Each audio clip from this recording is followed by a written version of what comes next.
एक बार भगवान शिव कैलाश पर्वत पर बैठे थे तो माता पार्वती भगवान शिव से मिलने के लिए जाती है और कहने लगती है, प्रभु जब मैं आपसे मिलने के लिए आ रही थी तो मेरी नज़र मृत्यु लोक पर पड़ी। वहां मैंने क्या देखा कि 3 स्त्रियां जो आपस में सहेली थी उनमें से 2 स्त्रियों विधवा होकर के दुखी जीवन जी रही थी, जबकि एक स्त्री सुहागिन होकर के अपने पति के साथ सुखी जीवन जी रही थी। प्रभु ये बात मेरी समझ में नहीं आई, इसलिए मेरे मन में 3 प्रश्न गूंजने लगे। अब मैं आपसे ये चाहती हूँ कि आप मेरे तीनों प्रश्नों के उत्तर देकर के मुझे संतुष्ट करने की कृपा करें। इस प्रकार माता पार्वती की बात को सुनकर के भगवान शिव कहते हैं, पार्वती तुम मुझ अपने तीनों प्रश्न बताओ, मैं तुम्हें तुम्हारे प्रश्नों के उत्तर देकर के पूरी तरह संतुष्ट करने का प्रयास करूंगा। अबे माता पार्वती कहती है, प्रभु मेरा पहला प्रश्न है, कौन सी स्त्री समय से पहले विधवा हो जाती है? मेरा दूसरा प्रश्न है, कौन सी स्त्री को जीवन में कभी सुख नहीं मिलता? और मेरा तीसरा प्रश्न है, कौन सी चीज ऐसी है जो एक पत्नी अपने पति को मांगने से भी नहीं देती? इस प्रकार माता पार्वती के प्रश्न सुनकर के भगवान शिव कहने लगे, पार्वती तुम जिन स्त्रियों की बात कर रही हो उनमें से 2 स्त्रियां विधवा होकर के अपना दुखी जीवन जी रही है, और वहीं पर एक स्त्री सुहागन होकर के अपने पति के साथ में अपना सुखी जीवन जी रही है। तुम जानना चाहती हो आखिरकार ऐसा क्यों है? तो मैं तुम्हें एक छोटी सी कहानी सुनाता हूँ। इस कहानी को बहुत ही ध्यान से सुनना। आधी अधूरी कहानी सुनने वालों को आधा अधूरा ही ज्ञान प्राप्त होता है, जो जीवन में कभी काम नहीं आता, क्योंकि तुम्हारे तीनों प्रश्नों के उत्तर इस छोटी सी कहानी में समाये हुए हैं। इस कहानी को यदि तुमने ध्यान से सुना तो तुम्हारे तीनों प्रश्नों के उत्तर तुम्हें अवश्य मिलेंगे और तुम्हें संतुष्टि प्राप्त होगी। माता पार्वती कहती है, प्रभु मैं आपकी बात से सहमत हूँ, आप कहानी शुरू करो, मैं कहानी को पूरे मन से सुनूंगी और जब तक आप कहानी बोलेंगे तब तक मेरा मन किसी दूसरे स्थान पर नहीं जाएगा। भगवान शिव कहते हैं, पार्वती सबसे पहले मैं तुम्हें उस स्त्री की कहानी सुनाता हूँ जो सुहागन बनकर के सुखी जीवन जी रही है। देखो, जिस सुहागन स्त्री की तुम बात कर रही हो वो सुहागन स्त्री एक राजा के नौकर की पत्नी है, और जिस नौकर की वो पत्नी है उस नौकर को अपनी पत्नी पर पूरा विश्वास और भरोसा है कि वो पतिव्रत है, जिसकी महिमा वो अपने साथियों में बार बार करता है। अब देखो, एक दिन की बात है, उस राजा के नौकर ने अपनी पत्नी की प्रशंसा इतनी की कि बात धीरे धीरे फैलते हुए राज दरबार तक पहुंच गई। फिर उस राजा ने अपने नौकर को बुलाया और उस नौकर से कहा कि तुम हर किसी से अपनी पत्नी की प्रशंसा करते रहते हो कि तुम्हारी पत्नी पतिव्रता है। क्या वास्तव में तुम्हारी पत्नी पतिव्रता है? क्या तुम्हें पूर्ण विश्वास है? भगवान शिव कहते हैं, पार्वती इस प्रकार राजा की बात सुनकर के नौकर कहने लगा, महाराज मुझे पूरा विश्वास है कि मेरी पत्नी पूरी तरह पतिव्रता है। अब उसी समय पर राजा का महामंत्री कहने लगता है, यदि मैं तेरी पत्नी का पतिव्रत धर्म खंडित कर दूं तो तुझे क्या सजा मिलनी चाहिए? तो नौकर ने कहा, यदि तुम मेरी पत्नी का पतिव्रत धर्म खंडित कर देते हो तो महाराज मुझे फांसी लगा देना। अब वो राजा का नौकर भी मंत्री से कहता है, महाराज यह मेरी पत्नी का पतिव्रत धर्म खंडित नहीं कर पाए तो इनको सजा क्या मिलनी चाहिए? तो राजा ने कहा, मंत्री को भी फांसी की सजा दी जाएगी। भगवान शिव कहते हैं, पार्वती इस प्रकार मंत्री ने स्वीकार कर लिया और नौकर से पूछा कि क्या वस्तु लाऊं जिससे तू माने कि मैं तेरी पत्नी का धर्म खंडित करने में सफल हुआ? तो नौकर ने कहा, मंत्री यदि तुम मेरे घर से जाकर के मेरे विवाह के समय पर मुझे एक पटका मिला था और एक कटार मिली थी जो दूल्हे को देते हैं, वो मेरी पत्नी ने बहुत ही संभाल के रखी है, जो सुहाग की निशानी मानी जाती है। यदि पटका और कटार लाकर तुम मुझे दिखा दे तो मैं मान जाऊंगा कि मेरी पत्नी का धर्म तूने पूरी तरह नष्ट कर दिया है। अब भगवान शिव कहते हैं, पार्वती शर्त स्वीकार हो जाने के बाद में वो मंत्री शहर में जाता है और एक दूती से जाकर मिलता है। वो दूती एक दूसरे से भिड़ाने का काम करती थी और जो काम कोई नहीं करता था उस काम को करने में वो सक्षम थी। उससे मेरी शर्त लगी है, और फिर उसने उस शर्त के बारे में उस दूती को सारा कुछ बता दिया। फिर वो उस दूती से कहने लगा कि तू कैसे भी करके उस स्त्री से मेरा संपर्क करवा दे, तुझे जितना धन चाहिए मैं उतना धन दूंगा। भगवान शिव कहते हैं, पार्वती इस प्रकार मंत्री की बात सुनकर के दूती कहने लगी, भाई तू उस औरत के बारे में बात मत कर, वो औरत पूरी तरह से पतिव्रता है, वो तेरी और देखेगी भी नहीं। तेरी शक्ल भी नहीं देखेगी और उसके परिवार वाले भी खूंखार है, तेरी खाल उतार लेंगे। तो मंत्री कहने लगा, ठीक है, यदि तू मेरा उससे संपर्क नहीं करवा सकती है तो एक काम कर दे, उसके घर जाकर के पटका और कटार चुरा कर ला दे, और उसकी पत्नी के गुप्तांग के पास में यदि कोई चिन्ह हो तो वो चिन्ह भी मुझे देख करके बता दे, फिर मैं तुझे मुंह मांगा इनाम दूंगा। शिव कहते हैं, पार्वती यह बात दुती की समझ में आ गई। उसने कहा, ठीक है, मैं तुम्हारा काम अवश्य करूंगी। नौकर शहर में रहता था। दुती नौकर के घर जाती है और उसकी पत्नी से जाकर बोलती है, बेटी मैं तेरे पति की बुआ हूँ, मैं कई वर्षों के बाद आई हूँ। तो उस स्त्री ने कहा, आओ बुआ जी, मैंने आपको पहले कभी देखा नहीं, इसलिए पहचान नहीं पाई। और इस प्रकार उस दुती को उस नौकर की पतिव्रता स्त्री ने बहुत बड़ा सम्मान दिया, मगर उसे क्या मालूम था कि यह उसके साथ में छल करने आई है। अब भगवान शिव कहते हैं, पार्वती इस प्रकार वो दुती उस पतिव्रता स्त्री के साथ में 2 दिन तक रुकी। जिस समय वो स्त्री स्नान करने लगी तो दुती उठ करके उस पतिव्रता स्त्री की कमर मलने लगी। उस पतिव्रता स्त्री ने बहुत मना किया, फिर भी वो दुती नहीं मानी और कहने लगी, मुझे तो बेटी से भी प्यारी लगती हो, तुम मना मत करो। काफी दिनों के बाद में मेरी तुम्हारी मुलाकात पहली बार हुई है। अब ऐसा कहकर के वो दुती मुंह पर हाथ फेरने लगी। फिर आंखों को धोने के बहाने से उस दुती ने उस पतिव्रता स्त्री की आंखों में पानी मार दिया और उस स्त्री की आंखें बंद हो गई।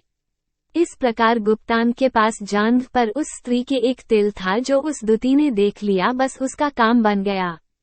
उधर स्नान करने के बाद जब वो पतिव्रता स्त्री रसोई में खाना बनाने गई तो दुती को मौका मिल गया और उसने पटका और कटार उस नौकर के घर से चुरा लिए और वहां से चुपके से भाग गई। और जाकर के दुती ने वह पटका और कटार मंत्री को दे दिए और उस पतिव्रता स्त्री के जांघ पर तिल के निशान भी बता दिए। भगवान शिव कहते हैं, पार्वती फिर वो मंत्री पटका और कटार लेकर सीधा राजा के दरबार में पहुंचा और राजा से जाकर कहा, महाराज मैंने नौकर की पत्नी के पास में 2 दिन बिताए और यह पटका और कटार उसी के हाथों से लेकर आया हूँ।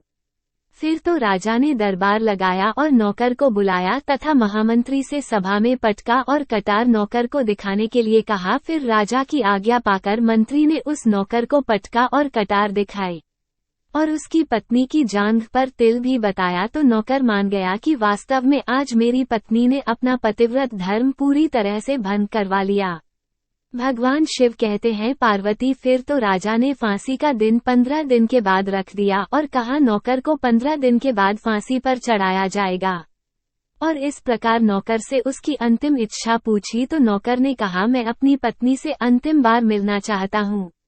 भगवान शिव कहते हैं, पार्वती इस प्रकार राजा ने उस नौकर को आज्ञा दे दी कि ठीक है, तुम अपनी पत्नी से मिल सकते हो। फिर नौकर अपने घर गया और अपनी पत्नी से कहा कि तुमने मेरे साथ में बहुत बड़ा धोखा किया। मैंने तुम्हारे विश्वास पर मंत्री से ऐसी शर्त लगाई थी कि राजा के दरबार में राजा के सामने मैंने कहा था कि मेरी पत्नी का पतिव्रत धर्म कोई नष्ट कर दे तो मुझे फांसी लगा देना। अब मुझे 15 दिन के बाद फांसी लगा दी जाएगी। मेरे साथ विश्वासघात करके तुमने ठीक नहीं किया। भगवान शिव कहते हैं, पार्वती उस पतिव्रता स्त्री ने अपने नौकर पति को सारी बात बताई, मगर उसे विश्वास नहीं हुआ और पुनः वो राजा के दरबार में पहुंच गया। फिर उसे कैद में डलवा दिया गया। अब उधर नौकर की पतिव्रता पत्नी ने परमात्मा को याद किया और राजा के दरबार में गई और राजा से नाच दिखाने की आज्ञा मांगी। भगवान शिव कहते हैं, पार्वती उधर नौकर की पतिव्रता पत्नी ने परमात्मा को याद किया और अपना भेष बदलकर राजा के दरबार में गई और राजा से नाच दिखाने की आज्ञा मांगने लगी। क्योंकि वो स्त्री बहुत ही सुंदर थी और उधर राजा शौकीन थे, इसलिए राजा ने आज्ञा दे दी कि सभी मंत्री संतरी आदि उपस्थित होकर के इस सुंदरी का नाच करवाने की पूरी व्यवस्था करें। भगवान शिव कहते हैं, पार्वती फिर तो सब मंत्री महामंत्री राजा आदि दरबार में उपस्थित हुए। फिर उस नौकर की पत्नी ने जब नाचना शुरू किया तो राजा को उस स्त्री का नाच बहुत ही सुंदर लगा। फिर राजा ने कहा, तुम मुझसे क्या मांगना चाहती हो? तुम जो भी मांगोगी मैं तुम्हें दूंगा। भगवान शिव कहते हैं, पार्वती फिर उस नौकर की पतिव्रता स्त्री ने कहा, महाराज आपकी सभा में मेरा चोर है जिसने मेरे रुपए लिए थे मगर आज तक वापस नहीं दिए, उसे फांसी की सजा दे दीजिए। अब राजा ने कहा, ठीक है, बताओ मेरे दरबार में तुम्हारा चोर कौन है, उसका नाम क्या है, मैं उसको फांसी की सजा अवश्य दूंगा। भगवान शिव कहते हैं पार्वती फिर उसे नौकर की पतिव्रता स्त्री ने कहा, महाराज आपका मंत्री मेरा चोर है, आप इसको फांसी की सजा दे दीजिए। अब उधर जैसे ही मंत्री ने सुना कि ये सुंदरी मुझे अपना चोर बता रही है तो मंत्री कहने लगा कि महाराज मैं कसम खाकर कहता हूँ कि मैंने इसका कभी कुछ नहीं चुराया, मैंने इसको कभी आज तक देखा ही नहीं, तो मैं इसकी चोरी कैसे कर सकता हूँ। मैंने आज तक इसकी शक्ल ही नहीं देखी है। अब भगवान शिव कहते हैं पार्वती जैसे ही मंत्री ने कहा कि मैंने इस सुंदरी की शक्ल आज तक नहीं देखी है तो वो सुंदरी कहने लगी कि महाराज यदि यह मंत्री मुझे जानता नहीं है तो आप इससे ये पूछिए कि यह पटका और कटार कहाँ से लाया था। मैं उस नौकर की पत्नी हूँ जो आपके यहाँ नौकरी करता है और आप मेरे निर्दोष पति को फांसी पर चढ़ाने वाले हैं। अब मैं आपको पूरी कहानी सुनाती हूँ।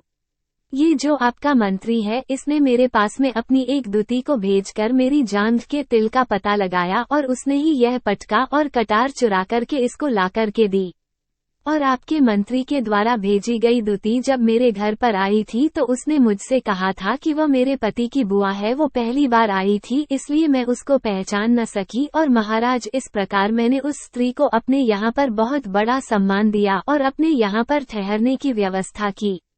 भगवान शिव कहते हैं पार्वती इस प्रकार उस नौकर की पतिव्रता स्त्री की बात को सुनकर के राजा ने दूती को बुलाया। फिर उस दूती ने राजा को सारी सच्चाई बताई। फिर राजा ने उस नौकर को छोड़ दिया और मंत्री को फांसी पर चढ़ा दिया।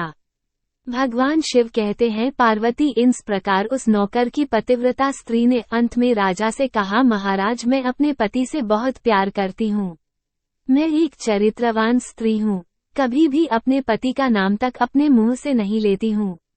अब भगवान शिव कहते हैं पार्वती मेरी कहानी पूरी हुई, अब तुम अपने तीनों प्रश्नों के उत्तर सुनो। तुम्हारा पहला प्रश्न था कौन सी स्त्री समय से पहले विधवा हो जाती है, तो जो स्त्रियां अपने पति का नाम लेती है वो समय से पहले ही विधवा हो जाती है, क्योंकि पति का नाम लेने से पति की उम्र कम हो जाती है और समय से पहले ही उनके पति की मृत्यु हो जाती है।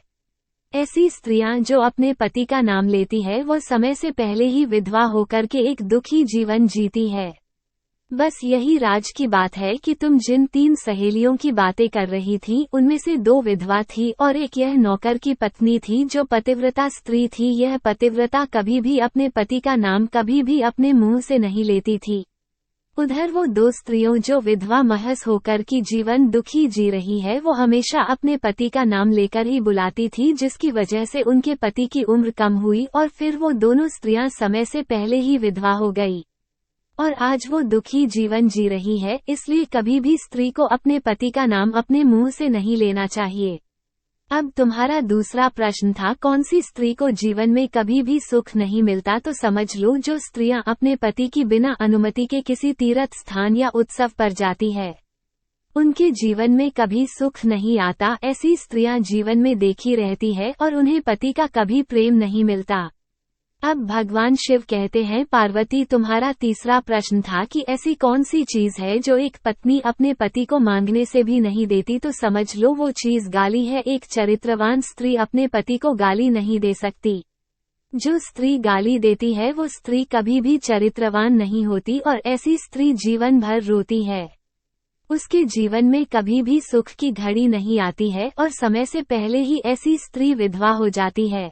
भगवान शिव के मुंह से सुनकर माता पार्वती तीनों प्रश्नों से संतुष्ट होकर कहती है, स्वामी वास्तव में जो स्त्री चरित्रवान होती है वो कभी दुखी जीवन नहीं जीती, क्योंकि ऐसे घर में लक्ष्मी का सदा वास होता है और वो घर धन धान्य से हमेशा भरा रहती है। ऐसी स्त्रियां हमेशा घर को स्वर्ग बना देती है।